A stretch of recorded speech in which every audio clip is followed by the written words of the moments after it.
produksi tak langsung lainnya. Tapi ingat, kembali ke term awal, bahwa overhead haruslah semua biaya yang terjadi di pabrik. Ketika biaya yang terjadi tidak di pabrik itu tidak termasuk overhead. Sehingga yang dimaksud di sini depresiasi, jelas depresiasi dari pabrik atau gedung pabrik. Ketika ini adalah depresiasi dari kantor pusat, berarti bukan overhead. Karena overhead haruslah yang bersentuhan dengan pabrik, sehingga ketika ini depresiasinya bukan depresiasi gedung dari pabrik, jelas bukan overhead. Atau mungkin pajak bumi dan bangunan kantor pusat misalkan, jelas bukan. Ketika memang pajak bumi dan bangunan pabrik, ya itu overhead. Seperti itu. Kemudian karakteristiknya overhead. Yang pertama, tidak dapat diidentifikasi pada produk jadi. Karena kembali ke konteks tadi yang sudah saya katakan, ketika penggunaan bahan baku terlalu minor atau tidak mencolok atau hanyalah sedikit jumlahnya sehingga tidak nampak hasilnya dalam produk jadi, itu termasuk overhead. Kayak tadi garam, gula dalam satu adonan tepung, karena jumlahnya terlalu sedikit sehingga kita tidak dapat mengidentifikasinya pada produk jadi. Terlalu susah untuk mengidentifikasikannya. Yang kedua, memiliki beberapa jenis pola perilaku hubungan terkait dengan volume produksi. Nah, jadi overhead itu memiliki pola perilaku atau memiliki karakteristik yang ada hubungannya dengan volume produksi, dan ini diklasifikasikan menjadi 3. Yang pertama, overhead yang pola perilakunya tetap, yang kedua pola perilakunya variabel, dan yang ketiga pola perilakunya campuran. Tetap dalam arti seperti ini, ketika overhead ini perusahaan memproduksi produk dalam jumlah berapapun, entah itu memproduksi produk hanya 1 unit, 2 unit, 1 juta unit, 10.000 unit, cost overhead ini akan tetap. Contohnya apa? PBB dan sewa gedung. Berapapun jumlah produk yang diproduksi oleh pabrik, biaya untuk pajak dan cost untuk sewa gedung itu akan tetap sama, tidak akan berubah.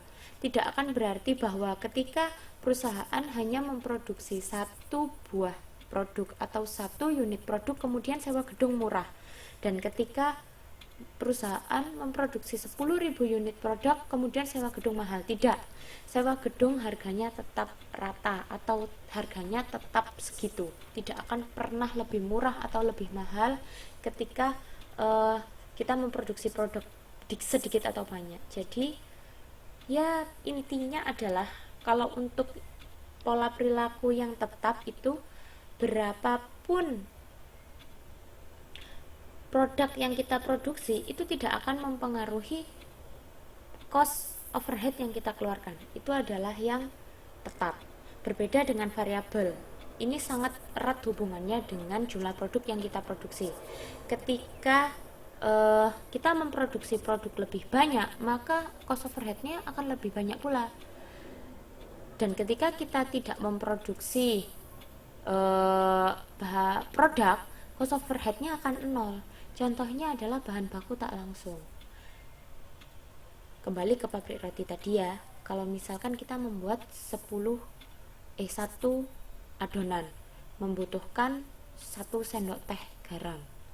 Berarti kalau 2 adonan 2 sendok teh garam, 3 adonan 3 sendok teh garam, dan seterusnya. Begitu pula ketika 10 adonan otomatis 10 sendok teh garam. Tetapi ketika kita tidak membuat adonan sama sekali, ya kita tidak akan mengeluarkan cost untuk garam tentunya. Betul kan? Jadi itu yang dimaksud dengan variabel. Berbeda dengan tetap yang tadi. Berapapun kita membuat adonan roti yang namanya sewa gedung, tidak ada hubungannya sama jumlah kita membuat adonan. Berbeda dengan cost overhead variabel, yang semakin banyak kita membuat adonan, semakin banyak pula bahan baku tak langsung yang kita keluarkan. Dan ketika kita tidak membuat adonan, tidak ada pula bahan baku tak langsung yang akan keluar. Seperti itu. Kemudian yang pola perilaku yang ketiga adalah yang campuran, di mana mereka atau cost overhead campuran ini memiliki sifat baik tetap maupun variabel. Contohnya adalah listrik, air, telepon, tagihan listrik, tagihan air, dan tagihan telepon. Tagihan listrik, tagihan air, dan tagihan telepon masuk ke dalam overhead. Nah, ketika kita tidak menggunakan listrik sama sekali, tidak menggunakan air sama sekali, tidak menggunakan telepon sama sekali, maka kita akan tetap mengeluarkan kos berupa biaya abonemen atau biaya berlangganan. Tetapi ketika kita menggunakan listrik, air, atau telepon, semakin banyak penggunaannya, semakin besar pula kos yang kita keluarkan. Betul, seperti itu kan? Berbeda dengan variabel. Ketika variabel itu, contoh ciri-cirinya, kalau kita tidak menggunakan bahan baku tak langsung, otomatis cost overhead yang kita keluarkan nol. Kalau campuran, sekalipun kita tidak melakukan atau menggunakan listrik, air, dan telepon, kita harus tetap mengeluarkan uang sebesar kos abonemen atau kos berlangganan. Itu bedanya. Jadi biasanya karakteristik yang gampang-gampangannya lah untuk kita bisa selalu tetap mengingat, kalau cost overhead campuran itu ada biaya abonemen, dan biaya abonemen itu harus tetap kita keluarkan atau kita bayarkan sekalipun kita tidak menggunakan listrik, air, telepon, ataupun hal-hal yang termasuk dalam cost overhead campuran. Seperti itu. Oke, lanjut. Di sini saya punya satu quote, yaitu dalam pembuatan anggaran dan penentuan tarif overhead, cost overhead pabrik campuran harus dipisahkan. Jadi seperti ini.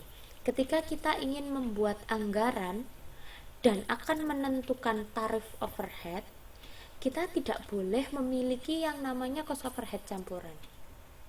Jadi ketika kita mau membuat laporan dalam bentuk anggaran dan ataupun mau menentukan tarif overhead, kita hanya akan mengenal dua jenis overhead, yaitu overhead tetap dan overhead variabel. Tidak ada yang namanya overhead campuran.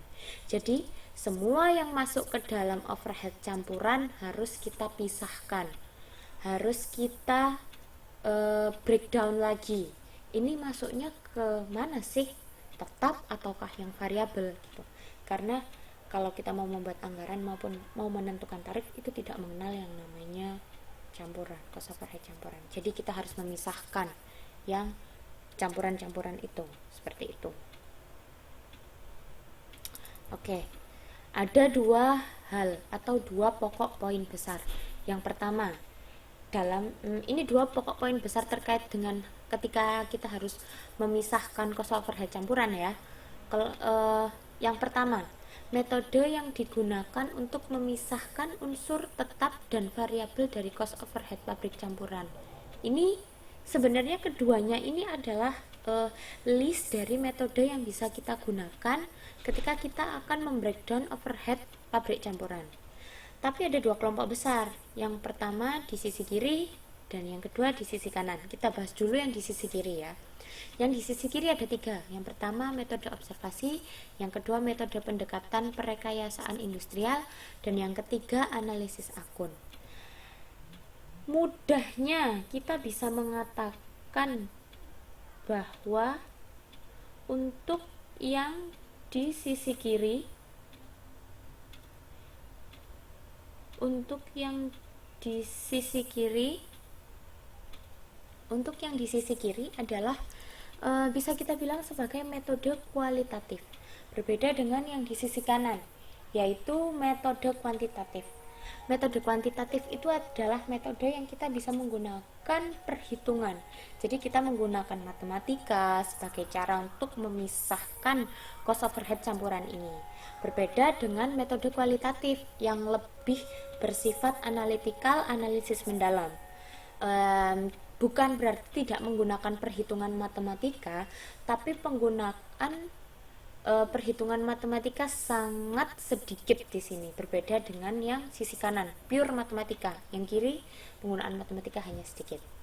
Itulah dua kelompok besar yang maksudnya kita bisa membedakannya menjadi dua kelompok besar itu, yang kiri kualitatif, yang kanan kuantitatif. Yang kiri lebih sedikit penggunaan matematikanya, yang kanan pure penggunaan matematika. Oke,